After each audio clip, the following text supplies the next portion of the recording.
Bonjour, je m'appelle Marc Nantel, je suis porte-parole du regroupement Vigilance Mine Abitibi-Témiscamingue.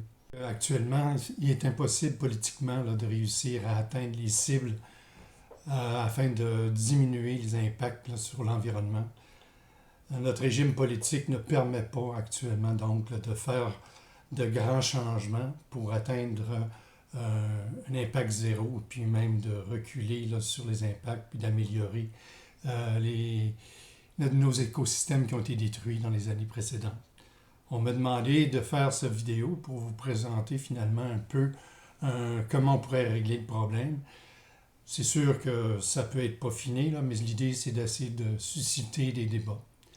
Premièrement, donc, il faut dépolitiser, retirer finalement l'influence des lobbies et surtout enlever le côté économique comme étant l'enjeu premier et que l'environnement ensuite, on s'arrangera avec.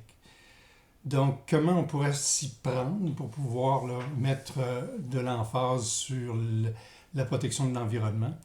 C'est, premièrement, d'exiger des bureaux d'audience publique pour tous les projets avec des impacts environnementaux sur des écosystèmes, quelle que soit la grandeur. Exemple, actuellement, on peut permettre l'exploitation d'une mine si la mine ne produit pas, n'exploite pas au-dessus de 2000 tonnes de minerais. Alors donc, ces projets-là devraient être automatiquement soumis à un bureau d'audience publique. Deuxièmement, il faut que les décisions prises par le bureau d'audience publique ne soient pas que des avis qu'on remet au ministre de l'Environnement, puis qu'ensuite le ministre de l'Environnement fait une recommandation au Conseil des ministres pour accepter le projet. L'idée, c'est de retirer carrément les décisions du gouvernement. Donc, le rapport du comité du bureau d'audience publique deviendrait exécutoire. C'est sûr qu'il va falloir se mettre des balises de ce côté-là, c'est à savoir que les gens doivent être nommés qui sont au niveau du bureau d'audience publique, soient nommés aux 2/3 par l'Assemblée nationale et ils soient imputables des décisions qu'ils ont prises. Troisièmement, il faudrait avoir une structure qui est finalement plus large, qui a finalement l'environnement comme objectif, l'environnement qu'il faut protéger. Il faut enlever la fameuse définition du développement durable, où est-ce qu'on nous dit que c'est l'association entre l'économie, le social et l'environnemental, puis que finalement, dans les faits, c'est l'économique qu'on s'occupe, et ensuite qu'il y a un effet sur l'environnement, puis on va s'organiser pour qu'il y ait moins d'effets.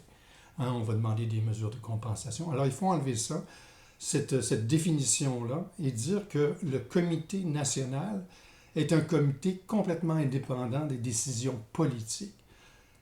C'est sûr que le gouvernement et même les compagnies n'aimeraient pas voir ce pouvoir-là retiré, et puis ils vont tout faire pour ignorer ce genre de demande-là.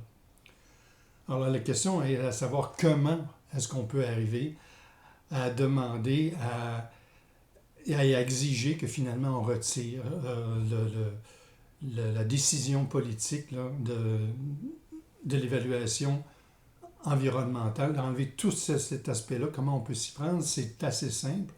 Il s'agit d'exiger finalement par voie de référendum que le gouvernement soumette à la population si oui ou non on doit retirer les décisions qui sont dites à impact environnemental, d'enlever ça des mains des élus et d'enlever ça des mains de l'influence des entreprises. Alors à ce moment-là, un gouvernement aurait comme intérêt d'essayer de favoriser du développement économique qui n'a pas d'impact ou qui a très peu d'impact. Les enjeux sont trop grands et les politiques ont un intérêt d'être réélus et de faire voir qu'ils ont fait quelque chose, ils ont créé de l'emploi.